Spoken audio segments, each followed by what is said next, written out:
The fluorescent lights hummed like a swarm of insects trapped in glass. Laura Bennett moved through the corridors of St. Michael's Hospital in Denver with the kind of efficiency that made efficient people look lazy. Her scrubs were standard issue, powder blue, the color of 1,000 other nurses, but the way she moved through space was not standard at all. Her eyes catalogued exits, doorways, fire stairs, supply closets that could serve as cover. The way a person catalogued a room when that room might someday need to become a battlefield. It was 6:19 a.m. The ER hadn't started its morning surge yet, but Laura was already 3 steps ahead of it. She organized the supply cart with mathematical precision. Tourniquets grouped by width. For kits aligned at right angles. The 14-gauge angiocath needles in one tray, the smaller gauges in another. No wasted motion. No searching. In trauma, 3 seconds of searching was the difference between a patient who coded and a patient who lived. In Tikrit, it was the difference between coming home and coming home in a flag-draped box. The folded flag sat in her locker. She touched it each shift before walking onto the floor. The fabric was still crisp in the creases despite 5 years of her fingers tracing its edges. Sergeant James Holloway, 32 years old, had a daughter named Sophie who turned 6 on the day they buried him. Laura had been at that funeral. Had stood at attention in her Class A uniform while the honor guard fired the salute, had watched Sophie flinch at the rifle shots. That was the moment Laura understood she couldn't be that person anymore. Couldn't wear that uniform in public. Couldn't let anyone know what those creases in her hands had done. The Pentagon had been clear. Civilian life. Hospital work. Vanish. Reclassify. The formal letter had arrived at a P.O. box in Arlington using a name that wasn't quite hers anymore. * Captain Laura Bennett is hereby released from active service and designated for civilian placement effective immediately. All records pertaining to Operation Phantom Fury and subsequent assignments are classified at the highest compartmentalized level. Discussion of service, location, or tactical details constitutes a federal crime. Welcome to your new life. New life. That was the joke. New life was St. Michael's. New life was a paycheck that didn't cover the guilt. New life was touching a folded flag every morning and trying to remember what it felt like to sleep without waking at 3 a.m. with her heart moving like a caged animal. She finished the supply cart at 6:54 a.m. Every tray organized. Every dosage in its correct compartment.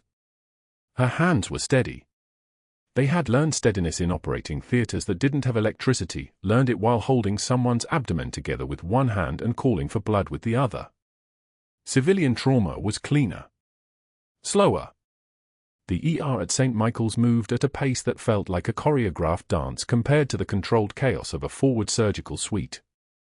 The other nurses arrived in clusters. Sheila from night shift, tired from 12 hours of cardiac patients. Marcus, different Marcus, not her son, who'd been here for months and still looked surprised every time someone coded. Jennifer, who always brought coffee and kindness in equal measure. They set up their stations with the casual efficiency of people who hadn't learned to count exits. Who hadn't learned that the person next to you could be gone in the time it takes to say their name. At 7:12 a.m., Dr. Richard Pierce arrived. He was tall in the way that made him believe height was destiny. 53 years old, wedding ring he wore loosely on his left hand, a Patek Philippe watch on his right wrist that cost more than Laura made in a year. He'd trained at Johns Hopkins. He'd published papers in journals that required an invitation just to submit. He'd built a reputation on the assumption that confidence and credentials were the same thing as competence, and for most of his career, no one had bothered to check. He noticed Laura because she didn't notice him. That was the thing about people with unexamined power, they expected to be the axis around which rooms rotated. Pierce walked into the ER like a man used to conversations pausing mid-sentence. Used to charts being organized for him. Used to deference that felt like gravity. Laura was restocking the crash cart with 1 milligram epinephrine vials, her fingers moving with practice speed, and she didn't look up. He watched her work for 47 seconds. He was the type who counted things like that without realizing it. Counted the time other people didn't acknowledge his presence the way a miser counted money they'd spent. The way she moved was the first wrong thing. There was no fumbling. No second-guessing which tray held which medication. She moved like someone who'd done this 1,000 times under pressure, like someone whose hands had muscle memory that exceeded what St. Michael's could have taught her. The other nurses moved like nurses, competent, but always assessing, always uncertain. Laura moved like someone who'd made these exact decisions while explosions echoed through concrete corridors, who'd learned that mistakes meant people didn't come home to 6-year-old daughters. But it was the eyes that clinched it. When she did finally look up, at 7:14 a.m., almost exactly 2 minutes after Pierce arrived, her eyes swept the room. Not looking asterisk at asterisk him. Looking asterisk through asterisk the space. Cataloguing. Assessing. The way a tactical officer catalogued a room before entry. The gaze of someone who'd been trained to see not just what was there, but what could be there. What could go wrong? What doorway led to safety? Pierce felt it like a flinch. That look. That was not the look of a nurse who'd come to Denver to work 8-hour shifts and collect a paycheck. That was the look of someone who knew something he didn't. For 37 seconds, he stood in the ER entrance, and Laura Bennett stood at the crash cart, and neither of them moved. The room around them continued its morning rituals. Sheila was charting end-of-shift notes. Marcus was pulling up the patient board on the computer. Jennifer was getting report from the night nurse about a patient in room for whose blood pressure had been dancing all night. The fluorescent lights continued their insect swarm humming. The ventilation system pushed recycled air through plastic ducts somewhere above the ceiling tiles. But between Laura and Pierce, the air pressure had changed. She'd looked at him and seen through him. He'd noticed her and understood, in some lizard brain way, that she was looking at him the way a lion looks at a zebra, not with aggression, but with assessment. Estimation of threat. Calculation of response time. That was when Dr. Pierce decided she was dangerous.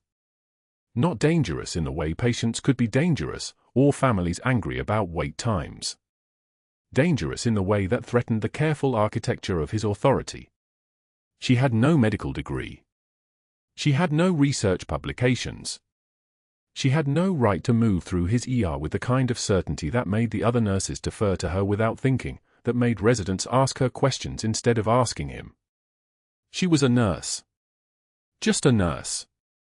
The title itself was supposed to contain the limits of what she could be. And yet, he watched her over the next 3 days. The way patients calmed when she entered a room. The way the ER residents consulted her, before calling him about abnormal EKGs. The way Sheila had asked Laura to help with a difficult for placement on Tuesday, and Laura had found the vein on the first try, and nobody had seemed to think that was unusual. Just a nurse with good hands. Just a nurse who maybe had experience they hadn't asked about. By Friday, Pierce had decided his course. It was elegant in its simplicity. You didn't attack someone like that directly. You didn't call her out in front of witnesses, not yet. You took the infrastructure of respect away, piece by piece. You whispered things about overstepping, about nurses who thought they could do doctors' jobs, about the problem with someone who hadn't earned respect but was taking it anyway. He started in the break room. That was always the best venue. The break room was where people went to complain, to vent, to say the things they wouldn't say in front of witnesses. It was where culture actually lived, underneath the policy manuals and mission statements. Laura walked in at 8:03 p.m. on Friday to grab coffee. The break room cleared like she'd opened a door in a submarine. Not obvious about it. Jennifer had to get back to room 7. Marcus remembered he needed to check on his patient. Sheila suddenly had charting due. But they left. One after another. Until it was just Laura, a half-full pot of coffee that had been sitting on the burner long enough to taste like burnt rubber, and the memory of whatever Dr. Pierce had been saying about her before she arrived. She didn't react. Didn't look at them. Didn't let her face register the fact that she could count the seconds of silence, measure the weight of it, understand what it meant. She poured her coffee with a steady hand. Her fingers didn't tremble. Her voice didn't catch when she said to no one in particular, "I'm going on break," the way someone might if they were just making conversation, just narrating their own actions to no one in particular. She left. The room exhaled. Within 10 seconds, Jennifer poked her head back in. "Coast clear?" Sheila asked. And the machinery of Pierce's whisper campaign was running. Was working. But that wasn't the worst part. The worst part was that somewhere in the children's wing of St. Michael's, on the pediatric oncology floor, a 12-year-old boy named Marcus was sitting with his mother in a family conference room. He'd been asking questions all week. Questions about the flag. Questions about why his mom kept it in her locker. Questions about what it meant that Sergeant Holloway's daughter Sophie got letters from his mother every birthday, letters that always arrived with photos of Laura and James in desert-colored uniforms, standing in front of a place called Tikrit. "Why do you keep Sergeant Holloway's flag, Mom?" he'd asked that afternoon, while she was making dinner and he was supposed to be doing homework. "Why don't you just put it away?" She had stopped chopping the carrots. Had set down the knife. Had turned to look at him with eyes that suddenly looked very far away, like she was looking at something on a horizon he couldn't see. "Some things you don't put away," she'd said finally. "Some things you keep close." Because he died. Yes. Because he died. Why did he have to die? And she'd turned back to the carrots, because there was no answer to that question that a 12-year-old needed to hear, no answer that made sense even to the person who'd held his hand while they waited for the medevac. She just kept chopping. Kept moving. Kept the kind of composure that made her hand steady and her voice level, even when inside she was running a combat assessment on whether the ER at St. Michael's was safe enough, whether her son would grow up someday knowing what his mother had really been, or whether the Pentagon's erasure was working, whether she was successfully becoming just a nurse, and everything else was just becoming a ghost. Room 312 smelled like antiseptic and fear. The Hendricks family sat clustered around the bed where their father lay post-op, still drowsy from anesthesia, his surgical site wrapped in fresh gauze. Laura stood at the foot of the bed, reviewing the discharge protocol on the tablet, her voice steady and measured as she explained the medication schedule. "Your father will need the antibiotic every 8 hours, not 12. The surgical team ordered it that way because of the infection markers we saw pre-op. That matters." Mrs. Hendricks nodded, writing it down. Their daughter leaned forward, asking a clarification question about wound care. Laura was mid-sentence when the door opened. Dr. Pierce entered without knocking. He was tall, built like someone who'd never skipped a gym session in his life, with the kind of jawline that cut glass and the kind of confidence that came from never being told no. His white coat was pristine. His stethoscope hung like a status symbol. He smiled at the family the way a predator smiles at prey that doesn't know it's prey yet. "Mrs. Hendricks, I need to clarify something Nurse Bennett just told you," he said, his tone pitched perfectly between concern and condescension. "She's overstepped her scope again. The medication schedule she described isn't the protocol I ordered." He turned to the father in the bed, speaking over Laura as if she'd stopped existing. "We're going with every 12 hours. Nurse Bennett sometimes gets ahead of herself with these recommendations. Well-meaning, but undertrained." He said it with a smile. He said it like he was doing them a favor. Laura's face went still. Not angry still. Not embarrassed still. The kind of still that comes from a person who has learned to lock down her nervous system the way a sniper locks down their breathing. Her eyes didn't move from Dr. Pierce. They didn't blink. They didn't show anything. He continued, talking to the family now but making sure she heard every word. "Nurses in the ER sometimes confuse patient advocacy with medical decision-making. Noble instinct, but it creates confusion. Patients end up following contradictory instructions. That's why physicians have to monitor these situations carefully." He turned to the chart, making a note, his pen moving with deliberate slowness. "We'll stick with the protocol I established. Every 12 hours. That's the safest approach. 90 seconds. That's how long he spoke. 90 seconds of his voice filling the room like water rising in a tank. The father looked confused. Mrs. Hendricks stopped writing. Their daughter's eyes moved between Dr. Pierce and Laura, watching for some kind of explanation that would make sense of what had just happened. When he finally finished, Laura let 3 full seconds of silence expand in the room. Not awkward silence. Dead silence. The kind of silence that happens when the air pressure changes. Then she spoke, her voice dropped down to a register that made the fluorescent light seem too bright. "Your insecurity is showing, doctor. You might want to get that checked." She didn't raise her voice. She didn't accelerate it. She said it the way someone says a scientific observation. Pure fact. No anger. No heat. Just truth stated plainly by someone who had already moved past him mentally.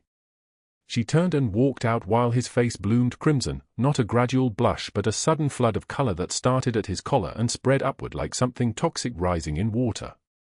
His jaw tightened. His hand curled into a fist around his pen, and for 3 seconds he looked like he might follow her into the hallway. He didn't. Instead, he turned back to the family and laughed, a sound like breaking glass. "Difficult personality," he said. "That's actually part of the problem."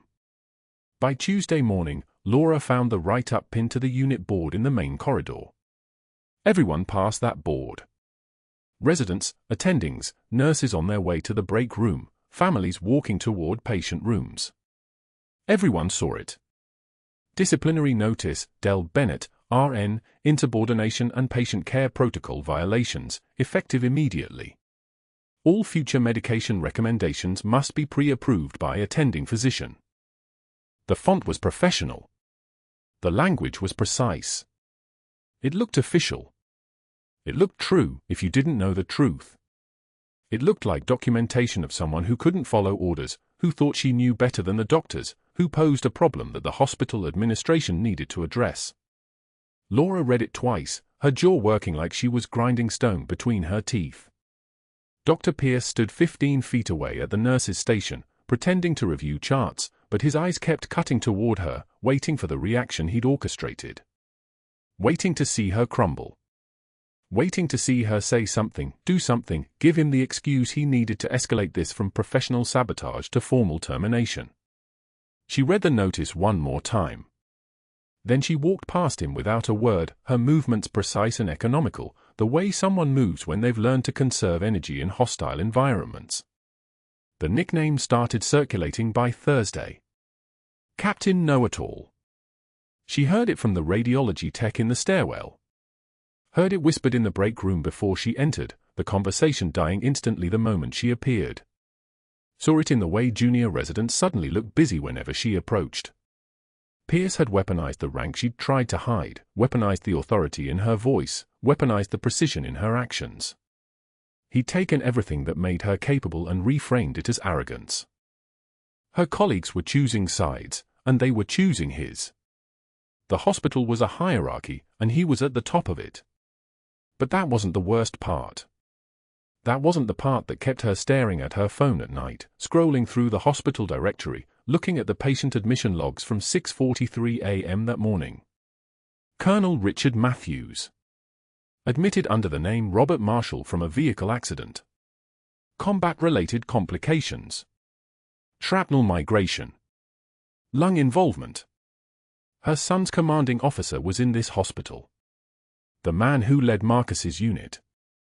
The man who made the calls that put 23-year-old enlisted men in situations where IEDs were still a possibility. And he was here, in her hospital, with a complication that involved his lung and a piece of shrapnel that was moving through tissue it shouldn't be moving through. She'd read his chart 3 times, carefully, making sure her access wouldn't trigger an alert. The note from the admitting physician was cursory: shrapnel migration near left lung. Monitoring. May require surgery. There was a flag for military status. Colonel Matthews had specifically requested civilian records, civilian treatment, no military network involvement. Which meant nobody on the base knew he was here. Which meant if something went wrong, if he deteriorated, if that piece of shrapnel migrated another half inch, the people who could actually help him weren't on speed dial. She closed the chart and pushed back from the computer. The doors to the ER entrance exploded inward at 2:11 p.m. on a Friday. Not opened. Exploded. The glass safety doors shattered outward, and a 7-foot man crashed through like something released from a cage, his eyes wild and unfocused, his pupils dilated to the size of dimes. He was screaming words that weren't quite words, syllables strung together by something chemical and ancient. His right hand held a metal pipe, the kind used for construction scaffolding, heavy enough to cave in a skull with a casual swing. He screamed at no one and everyone. Nurses at the admission desk scattered. One of them, a new grad named Tommy, dropped his tablet, and it clattered across the floor with a sound like gunshots in the chaos. The security guard, a man named Roger who worked part-time and collected a pension from a dispatch center, fumbled for his radio while backing away, his hand shaking as he tried to speak into it. Patients in the waiting room ran, some toward the exit, some deeper into the hospital, following herd instinct. A pregnant woman froze, her hand on her belly, unable to process the contradiction of danger in a place that was supposed to be safe. A child started crying. Laura was 20 feet away, restocking the crash cart in the supply alcove.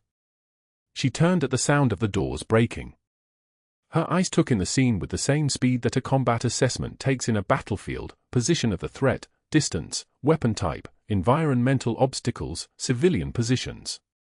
1 second. Her shoulders dropped half an inch. Her weight redistributed to the balls of her feet. Her hands came up to a neutral ready position that would have looked casual to someone who didn't know what they were looking at. The 7-foot man's head swiveled toward the pregnant woman. He started toward her, his movements jerky and uncoordinated, the pipe swinging in lazy arcs like he was warming up for something worse. Laura moved forward. Not away. Forward. The intruder swung the pipe in a wide horizontal arc, aiming at her head with the kind of clumsy force that came from chemical enhancement and rage. She didn't step back. She sidestepped, a movement of maybe 6 inches, letting the pipe pass 3 inches from her ear. The wind from it moved her hair. The sound it made cutting through the air was like a whip cracking in a narrow space. While his momentum carried him off balance, while his weight was committed to the swing and his body was exposed, she drove her elbow into his solar plexus with the kind of surgical precision that comes from knowing exactly which spot collapses a diaphragm. Not a wild punch. A targeted strike. His diaphragm seized. The air left his lungs in an involuntary gasp.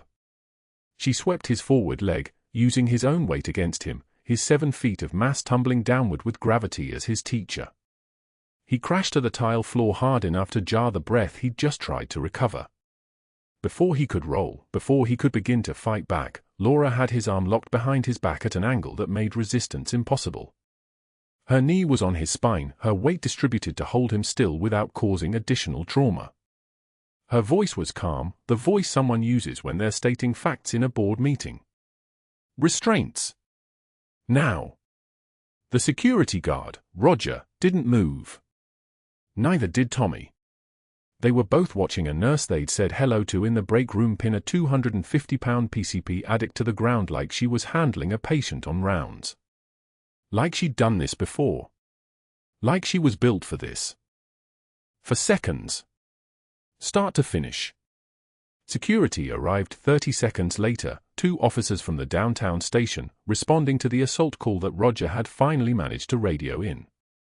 They found the intruder face down on the ER floor, completely subdued, with Laura holding him steady with one hand while her other hand was already checking his pupils, assessing his level of consciousness, running a medical evaluation even while restraining him. She looked up at the arriving officers with the same calm expression she'd been wearing. BP is elevated. Heart rate approximately 160. Likely PCP, possibly mixed with amphetamine. Watch his hands, they'll go for his face or eyes if he regains motor control. I can hold him until you get the restraints on. One of the officers, a woman with sergeant stripes on her uniform, nodded like this was the most normal thing she'd seen all week. Got it. You trained for this. It was a genuine question, not sarcastic. Long time ago, Laura said, which was technically accurate and explained nothing. Dr. Pierce witnessed the entire sequence from the physician's station. He was entering orders into the computer when the doors shattered. He turned at the sound, watched the chaos unfold, watched Laura move with a kind of fluid precision that didn't match anything in her personnel file. His expression moved through shock, then something harder to define. Calculation, maybe. Recognition that something he'd categorized as predictable had just revealed a dimension that didn't fit the narrative he'd constructed. When security had the intruder restrained and emergency medicine was taking over the assessment, when the ER was settling back into its controlled chaos, Dr. Pierce left his station. He walked toward his office, and Laura saw him pull his phone from his pocket as he walked. She saw him close his door halfway, not all the way, just enough for privacy, and she heard his voice drop to something urgent and low. "We need to talk about Bennett. Something's off about her. I need to know everything." A pause. "No, I'm serious. This isn't a normal nurse. Something's wrong here." He listened to whoever was on the other end, his jaw tightening. "Then, I'm going to document everything from here forward. I want it on record. And I want to know if she has any outside connections. Military anything. Anything unusual in her background check." Another pause. "No, I don't know for certain. I just know something's wrong. And I'm going to prove it." He hung up and stood in his office doorway, looking out at the ER floor where Laura was calmly helping move the subdued intruder to a secure holding area, her movements economical and professional, her expression perfectly blank. The man crashed through the ER entrance at 2:06 p.m. on a Friday, and the world compressed into 4 seconds. 7 feet of muscle and meth, his eyes wide as saucers, his voice a primal shriek that made the fluorescent light seem to flicker in sympathy. He swung the metal pipe, corroded rebar, probably torn from a construction site, in a wild arc that could shatter a collarbone, crush a windpipe, cave in a skull. The pipe whistled through air like something alive and angry. Security scrambled. One of them, Martinez, a good man with 3 kids, fumbled for his radio with hands that belonged to someone who'd never actually used them in crisis. His mouth opened. Nothing came out. A nurse, Jennifer from trauma rotation, dropped her tablet and backpedaled, her shoes slipping on the polished floor as her body betrayed her with the ancient calculus of fight or flight. Flight was winning. The pipe swung again. This time toward the triage station where 2 patients sat, terrified, watching a monster materialize from the automatic doors like something from a fever dream. Laura didn't think about it. Muscle memory from Tikrit doesn't ask permission. It doesn't debate. It acts. She moved forward while everyone else was moving backward. Her footsteps were quiet, 3 quick strides that covered the distance before his arm completed the arc. The pipe whistled past where her head had been a quarter second before. She could feel the percussion wave of it, the disturbed air carrying the metallic scent of rust and something chemical, that acrid meth sweat stink that had become unmistakable to anyone who'd worked in urban ER for more than 6 months. He recovered fast. Faster than civilians should. His eyes locked on her, and for just a moment she saw the intelligence behind the drug haze. This man had fought before, maybe trained, maybe just survived enough street violence to understand distance and timing. That made him dangerous in a way pure rage wouldn't be. The rebar came again, an overhead strike meant to split her skull like rotten fruit. She didn't sidestep. She powered into him. Her right elbow driving up through the gap in his guard, all of her weight and leverage flowing from her hips through her shoulders and into his solar plexus with the kind of precision she'd learned from instructors whose names had been redacted from classified files. The impact came first as that soft resistance of ribs and muscle, then the give, then the sound, not quite a scream but the involuntary expulsion of every molecule of air from his lungs. His arms dropped. The pipe clattered against the tile with a sound like a bell tolling. She was already sweeping his leg. Her calf against his knee from the outside, the motion fluid and economical as a door closing. His body obeyed the laws of physics and biology, the way it always did. His center of gravity became a problem he couldn't solve, and gravity won. He hit the floor hard enough that some of the paralysis broke. His back connected first, and the breath that had been knocked out of him tried desperately to return to his lungs, creating a sound like a man drowning in air. Laura was already on him. Her left knee pressed against his spine between his shoulder blades, not her full weight, just enough to communicate the complete absence of options. Her right hand controlled his left arm, pinning it against his back at an angle that was friendly enough to not break bone, unfriendly enough that any movement would solve that problem for him. For seconds. 2 heartbeats.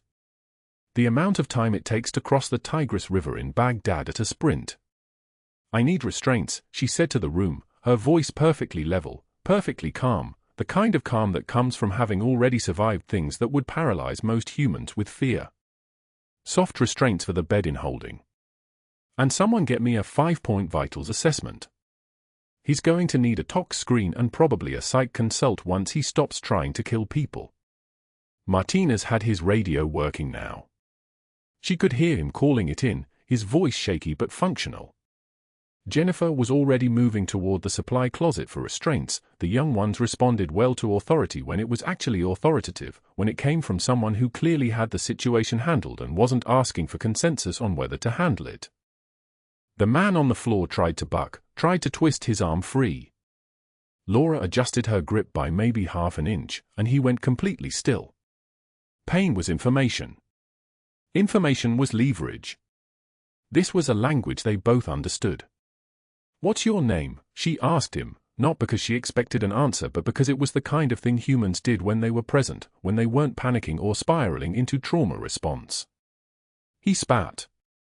Blood and something darker, probably from biting his own tongue when the elbow drove home. "That's okay," she said. "We can figure it out from your ID. Someone call his emergency contact once we get him processed." Dr. Pierce stood in the doorway to room 312, his clipboard forgotten in his left hand, his phone still in his right.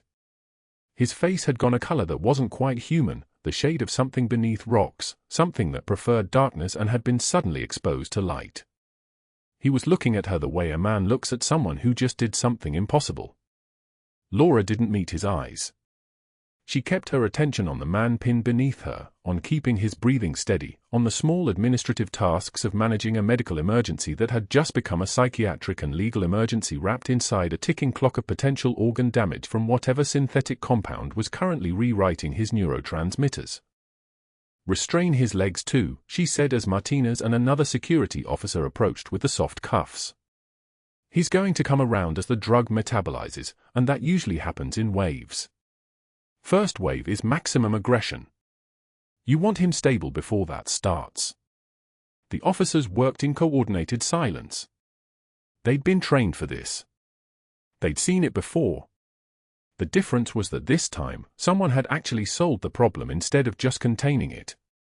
"Vitals," Laura said once the restraints were secure and she'd stepped back. Jennifer was already running the assessment. BP 148/92, heart rate 120, O2 at 94, temp 103.6. Dilated pupils. Diaphoretic. Stimulant cocktail, Laura said. Probably meth cut with something harder. "Get him on the monitor in holding, run a 12 lead, and I want labs drawn. Tox screen, CMP, CBC, troponin. We need to know what we're treating before the second wave hits." She said it the way someone says things when they've already decided what's happening, when they're not requesting input but distributing information about a future that's already been determined. The room responded accordingly. Orders became action. Action became results. But that wasn't the worst part. The worst part was that from the corner of her vision, she could see Dr. Pierce still standing in the doorway to room 312, his phone now at his side, his expression frozen somewhere between disbelief and something that looked a lot like recognition. He was looking at her like he was seeing something that had been hidden under the surface the entire time, and now that he saw it, he understood that he'd been standing in the presence of something he didn't have a name for. The man on the floor was being moved now, the restraint secure, the immediate crisis contained. Jennifer was heading for the lab to place the draw orders. Martinez was filling out incident reports. The triage station was being reset. The machinery of the ER was already processing this into its next crisis, its next emergency, the endless conveyor belt of human damage and institutional response. Laura turned back toward the unit. Colonel Richard Matthews was in room 310. 3 days into his recovery. Oxygen saturation stable at 96%. Vitals trending appropriately. The wound dressings were clean. His surgical site was healing exactly as it should. She had 60 seconds before she'd need to check on him. 60 seconds before she'd need to check his drain output, verify his medication administration, ensure that nothing had shifted in the small universe of his recovery. 60 seconds of walking across the ER floor with everyone's eyes still half attached to her, still processing what they'd just watched. She could feel the weight of it. Not the physical impact from the elbow strike, she barely registered that anymore, the way an instrument doesn't feel the notes it plays. But the weight of visibility, of having just revealed something that couldn't be UN revealed, of having stepped outside the acceptable boundaries of what a floor nurse was supposed to be capable of.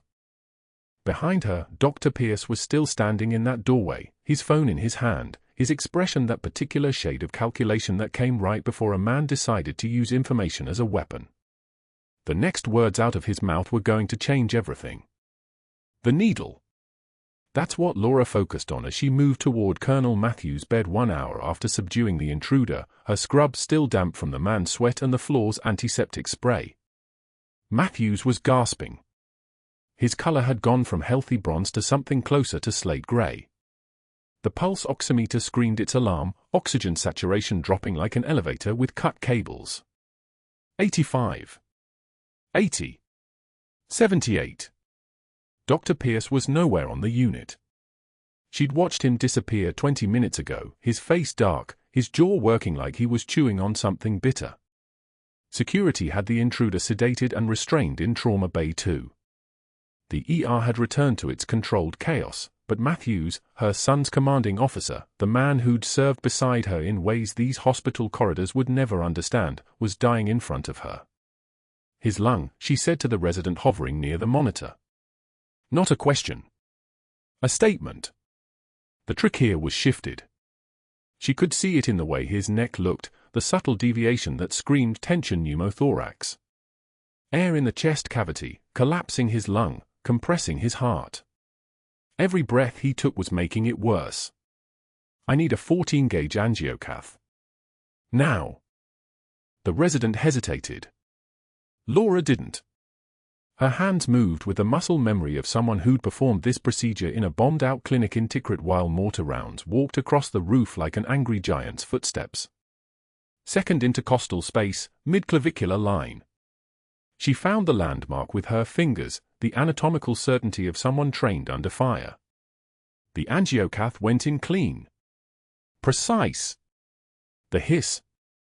That particular sound of pressurized air escaping, she'd heard it before, in dusty tents and dark rooms where men with torn bodies learned whether they would live or die in the next 60 seconds. The hiss meant the air pocket was releasing. It meant Matthew's lung could expand again. His color changed immediately. The gray receded. Pink returned to his cheeks like someone turning up the saturation on a photograph. His eyes fluttered open, and for a moment they were unfocused, confused, then they locked on hers with the clarity of someone whose brain had just gotten oxygen again. His lips moved. A whisper, so quiet only she heard it, 2 syllables that should have been buried in classified files in Arlington, Phoenix. She didn't react. Her hands remained steady as she secured the catheter with tape, her expression unchanged, her voice level when she said, "You're stable now, sir." Lungs re-expanded. The oxygen sac climbed. 90. 92. 95. Normal. The monitor's alarm fell silent. But that wasn't the worst part. Dr. Pierce returned 4 minutes later with another physician trailing behind him, Dr. Sanchez from critical care, there to assess whether Matthews needed ICU transfer. Pierce took one look at the needle decompression catheter, at the blood pressure that had stabilized, at the oxygen saturation climbing into safe territory, and his face went through a color progression that would have been fascinating if it wasn't so dangerous. White. Then purple. Then a shade of rage that made the air in the room seem to compress. "You performed a surgical procedure," he said, his voice shaking with something beyond anger, something that sounded like the voice of a man watching his carefully constructed world fracture. "Without authorization. Without physician supervision. Without even notifying me." Laura turned from the monitor. Her eyes met his with the flat, measured calm of someone who'd looked at worse things in darker places. The patient's lung collapsed. He was desaturating. "You weren't on the unit. The procedure took 40 seconds. You're done," Pierce said. The words came out like a judge's gavel. That's insubordination. That's practicing medicine without a license. His hands were shaking now, actually trembling with the fury of a man who'd just watched his authority challenged in front of witnesses. "Security is going to escort you out." He turned and left, his phone already in his hand, his face still that dangerous purple. Laura knew what that expression meant. She'd seen it before, in different faces, in different contexts, the look of a man who'd just decided to go scorched earth. By Monday morning, she was right. The formal complaint arrived first, filed with the nursing board by Pierce himself, detailing the unauthorized needle decompression and reckless endangerment of a patient. Then came the call to the hospital credentialing committee, where Pierce had allies who owed him favors and research collaborators who depended on his funding. Then came the schedule alteration. Laura was removed from all critical cases, reassigned to clerical work, pulled from the trauma rotation where she excelled. Then came the ICU restriction, signed by an administrator named Westfield who'd never met her, who'd only heard Pierce's version of events, who understood hospitals as bureaucracies where grant money and liability formed the real operating system. By Wednesday, the official letter arrived in her personnel file and was posted to the break room bulletin board, where everyone could see it. Effective immediately, nursing staff member Laura Bennett is suspended pending investigation into alleged unauthorized medical procedures and violation of scope of practice. All badge access and credentials are hereby revoked. Laura didn't argue. Didn't appeal. Didn't call the union rep. She simply walked to her locker, removed her badge, placed it on Westfield's desk with a quiet finality, and drove home at 2 in the afternoon with her scrubs still damp from the morning shift. The kitchen table was where her son Marcus found her an hour later.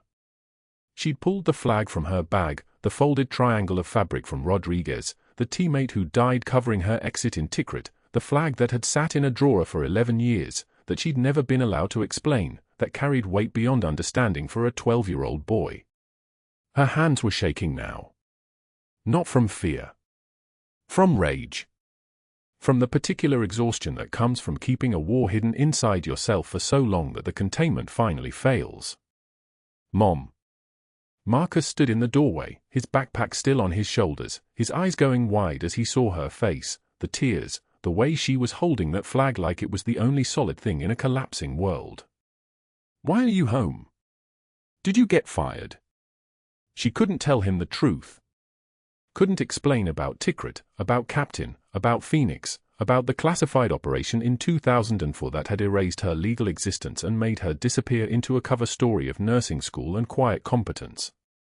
Couldn't tell him that his mother's real job was something that required her to be invisible, that stepping out of that invisibility, even to save a life, had broken the only protection she had. "Mommy had a hard day, baby," she said, and her voice cracked on the word mommy because she was too tired to hold it steady anymore, too exhausted to maintain the composure that had carried her through 2 decades of living a lie. "That's all. Just a hard day." But Marcus was smart, and he was old enough to know the difference between a hard day and the sound of his mother's world collapsing.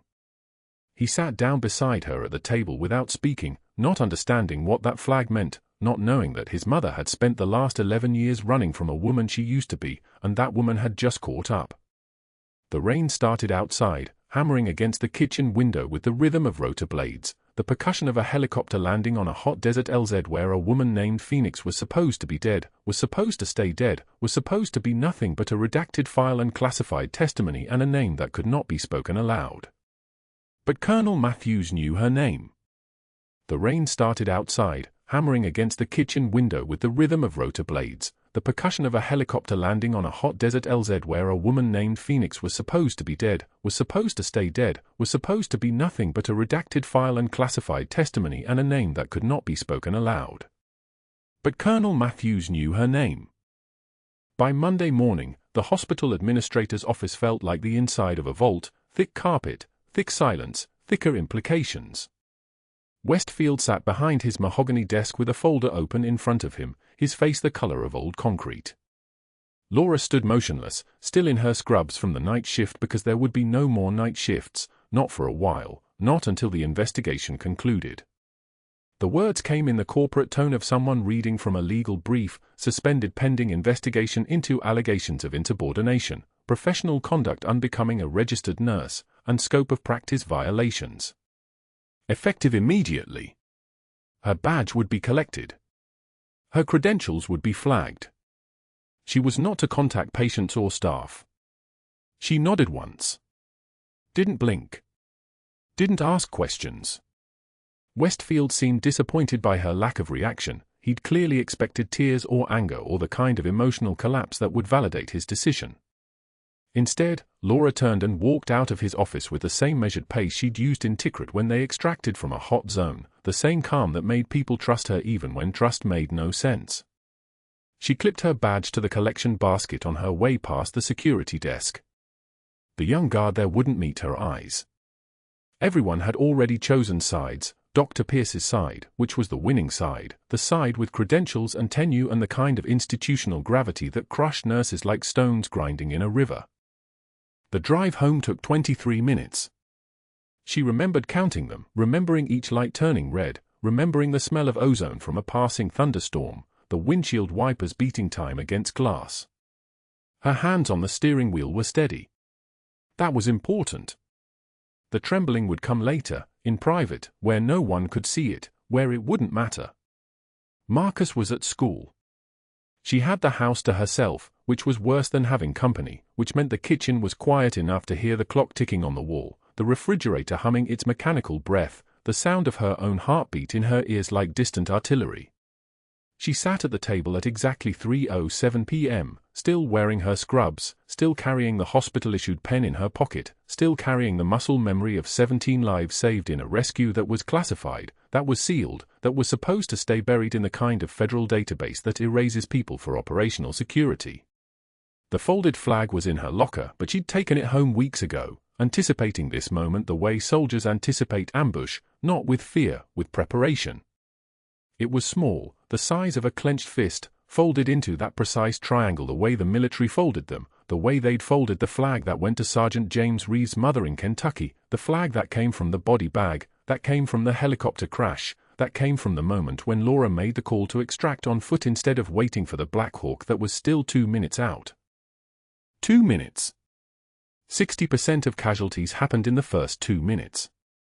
She held the flag in both hands, the fabric worn soft from being held, from being kept close, from being the only physical proof that James Reeves had existed, had served, had died because an order came down and Laura's hands moved before her brain caught up with the implications. The flag was from a unit ceremony she wasn't supposed to attend, a funeral she wasn't supposed to acknowledge, a grief she wasn't supposed to carry. Classified operations meant classified grief. The tears came then, alone, at a kitchen table in a house in Denver where no one knew her rank, where no one knew that she could disarm a man twice her size, where her 12-year-old son came home from school and found his mother still in scrubs, still at the table, still holding something he didn't understand. Mommy. Marcus stood in the kitchen doorway with his backpack still on, his eyes going from her face to her hands to the small folded triangle of fabric. Why are you home? I'm taking a break from the hospital for a while. How long?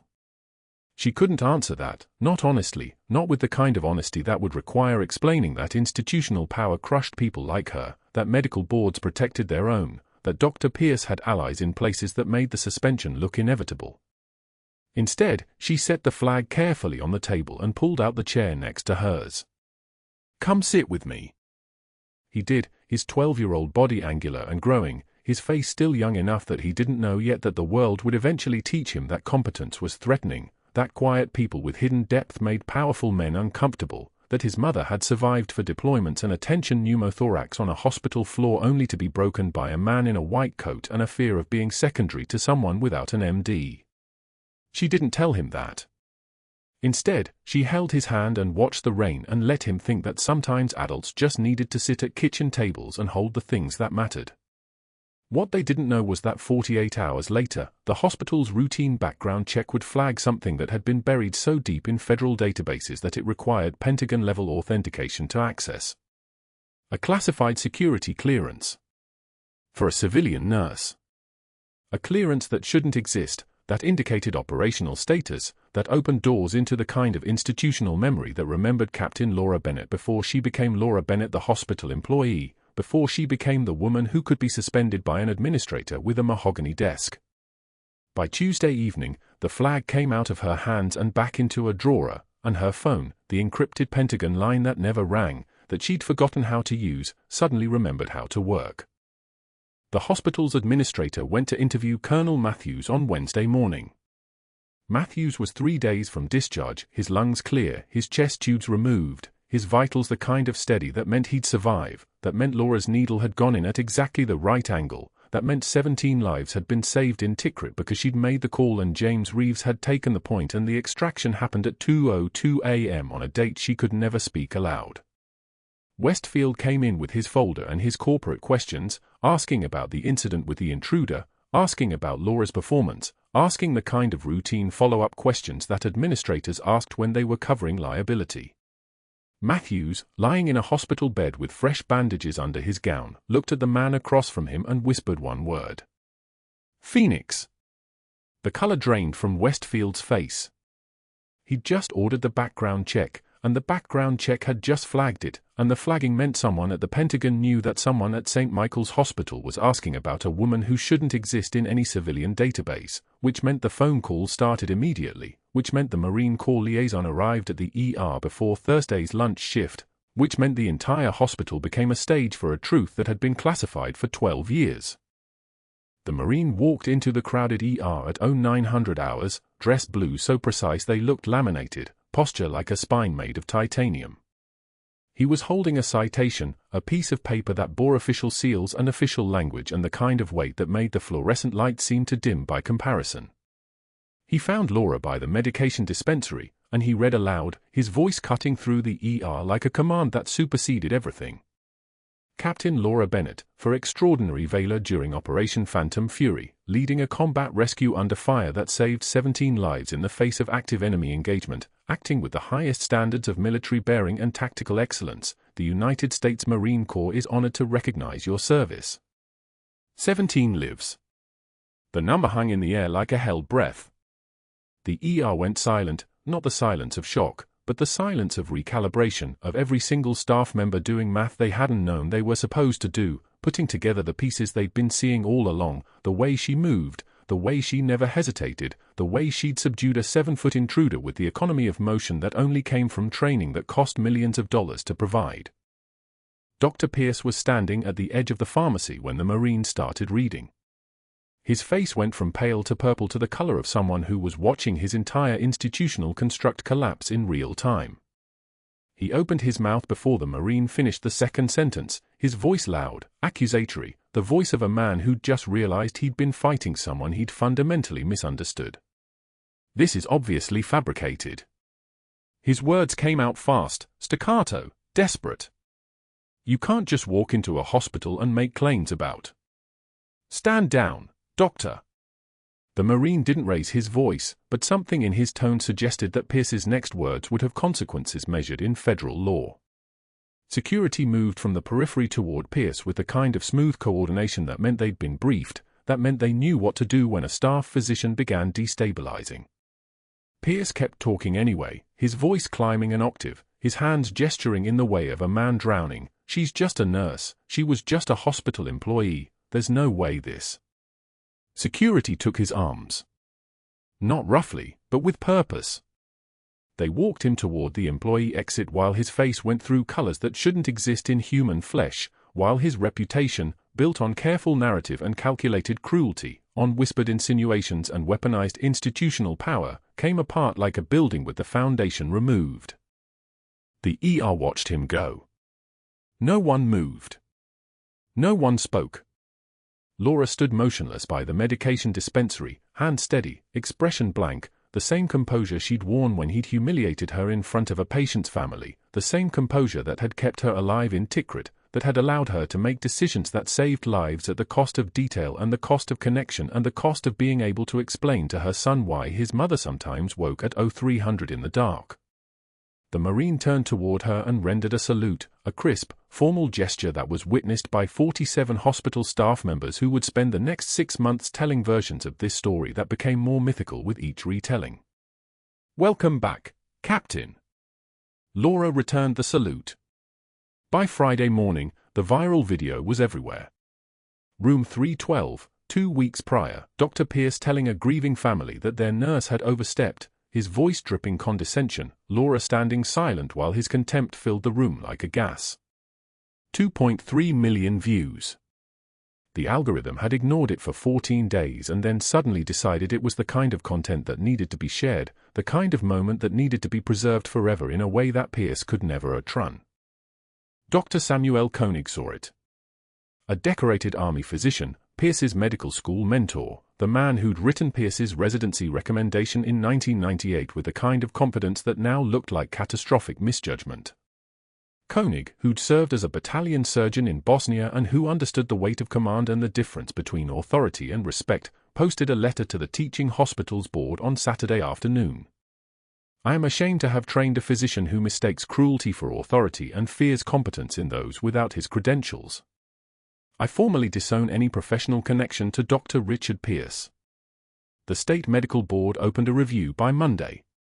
The Hospital Credentialing Committee discovered that Pierce had fabricated documentation on 3 patient charts to support his complaints against Laura, federal offenses that voided his malpractice insurance and triggered automatic notification to the FBI.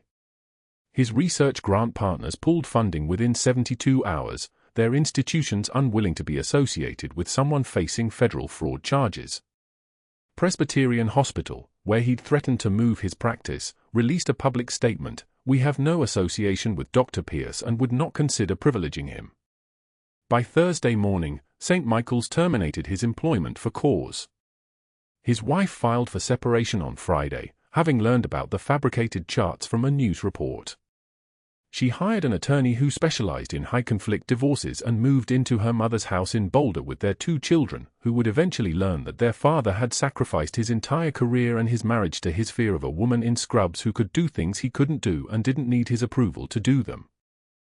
6 months later, former colleagues spotted Pierce driving a medical supply van through Denver's industrial district, delivering bedpans and catheter kits to the same hospitals that had once competed for his research.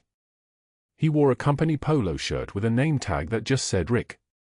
When he made deliveries to St. Michael's, he used the loading dock entrance and never looked toward the ER, never made eye contact, moved like a man who existed on the edges of the world he'd once controlled.